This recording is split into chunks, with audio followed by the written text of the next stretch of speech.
So I actually was looking at your Twitter too, and you're in Florida right now, right? Yes, I'm in Miami right now.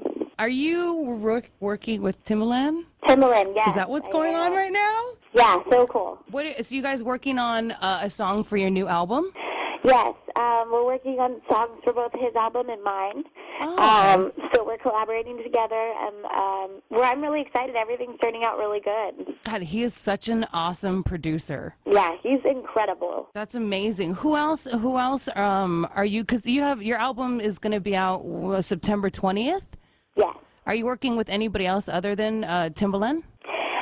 I've worked with Ryan Tedder. He's the lead singer of One Republic. Oh yeah, he's really talented. Yeah, he's incredible. He wrote a song that I sang, and I've written with I've worked with Toby Gad, who's an incredible producer. But I've worked with a lot of people, and some that I can talk about and some that I can't, unfortunately. For those who are just gonna have to wait till the album comes out, huh? Yes. How different is it now, doing this kind of thing musically? How different is it now than how it was for you before everything happened? Is the process a little different, or? Yeah, you know what? The biggest change is that I'm not stressed out all the time, and that I'm not tired and cranky. And to be honest, like I'm a much more pleasant person to work with. And you can ask my sister-in-law. She's nodding her head right now. She's like, uh-huh. Yeah. And I mean, I know that you've said before, or I'm assuming that you said, because people are often misquoted, but your fans have actually helped you a lot after you got out of rehab and all of that. Absolutely. My fans are coming to me and they're saying things like, thanks to you, I'm now getting help for my eating disorder because you've shown that it's possible. And same with cutting, which was another issue that I was in there for. I was in there for eating disorders, cutting, and bipolar disorder, and and some trauma. I've had trauma things that happened, but they are telling me, thanks to you, I haven't cut in a year or 4 months or however many, it's just incredible. They're incredible. How did you decide to actually come out and share your story like that? Because a lot of people, they're embarrassed by it, or they just don't want people to know. They're afraid of people judging them, so they don't say anything. But you're out there like, look, this is what happened. Well, when I first went in, I was like, oh my gosh, this is so embarrassing. First of all, it's the end of my career. I don't know where I'm going to go from here. Yeah. But, and there was a bunch of rumors flying around, too, that I was in there for drugs and alcohol. And I not only did I want to set the record straight and be honest with the reasons why I was in there, because, one, I didn't want people thinking that I was in there for other reasons than I really was, because when you hear the word rehab, you think drugs and alcohol. Yeah. And I just really wanted to clear up why I was in there. But secondly, I also wanted to clear up I wanted to let people know why I was in there because I felt like God gave me a voice for a reason, and He put me through these issues for a reason. And when you combine the two, you can use it to help people. And that was my biggest goal. I wanted to help people. So when I went through everything and I came out of treatment, that was my first goal, was to inspire people to get help for the issues I was in there for. No, and I think it's good, too, because I think it helps you at the same time when all of a sudden you have all of this support and these people saying, I'm going through the same thing, and it's nice to know you're not the only one. Right. How do you feel, and I'm just kind of curious because, when you went to get help, you genuinely needed it, and nowadays it seems like there's a lot of celebrities who use rehab as kind of like, they cheat on their wife or they do something bad and then they pull the rehab card thinking that people are just going to forgive them. But how do you feel about some celebrities kind of using rehab in a way that I think they shouldn't be? That's a very interesting question. I don't think that right for people to necessarily use rehab as a tool to get forgiveness from people.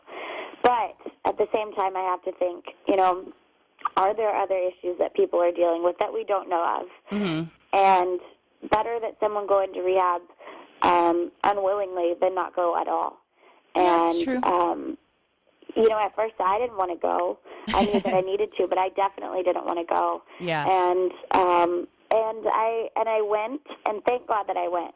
I think people learn things from treatment that they don't learn in the real world. Mm-hmm. And I think as long as if people learn one thing in treatment, then it'll help them for the rest of their life. Mm-hmm. Well, and it could possibly save their life. We also don't know what's going on in those people's lives either. That's true. But rehab won't cure you if you're a douchebag.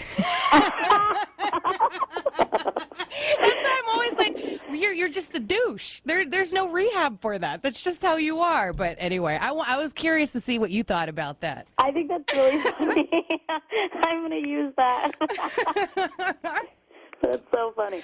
Oh my gosh. And then you've been in the limelight for you're still really young, and you've been in the limelight for years now. And after going through everything you went through, did your perspective of paparazzi and gossip sites and that part of celebrity, did that change for you? Yeah, it changed definitely. Because at first I thought people either like you or they don't. And now I've seen a different side to people where they could follow you on Twitter and they could be your fan, but they'll still talk bad about you. Mm-hmm. And they'll comment one day on how ugly you look, and then they'll comment the next day on how talented you are. And it changes daily. And I think it's sometimes a scary feeling to see how fickle sometimes people can be. But fortunately with my fans, they've stuck by me through the bad and the good. And I just have this army of fans. They call them the Lovatics that are so... They literally are. They're like an army. And they're actually the reason why I'm in Miami working with Timbaland, because Timbaland asked people on Twitter who he should work with next, and my fans attacked him. That's awesome. Yeah, so it was really great. But, yeah, I mean, I feel like I have an army of fans, and it also changed my perspective on how really thankful artists should be for their fans, too. Mm-hmm. My fans saved my life. Do you pay attention to the gossip sites, or you just kind of try to tune that part of it out? It's hard to tune it out when you're a fan of Perez Hilton. So I was just on his site too. yeah, it's so addicting because he posts funny things too. Yeah, that's true. And it's you're always like, I wonder what the quote of the day is. But no, I'm aware of the rumors that are out there, because sometimes I have a publicist and I have a manager, and they ask me if they're true, or my mom will come to me and be like, "Are you dating this person?" And I'm like, "No, I don't know where that came from." So sometimes I'm aware of what's out there, but I think what's dangerous is when you're looking at an entry on a blog site, and you're like, well, I wonder what just one comment would say. Mm-hmm. And you read it, and it's bad, and then you're like, well, maybe I'll read 5 more to see if there are good ones, and then you end up reading all of the comments, and then the one that sticks out was that first one that is so horrible, and it just bums you out. You're like, gosh, I worked so hard. I was in hair and makeup for 2 hours. I really wanted to look good, and I thought I performed awesome.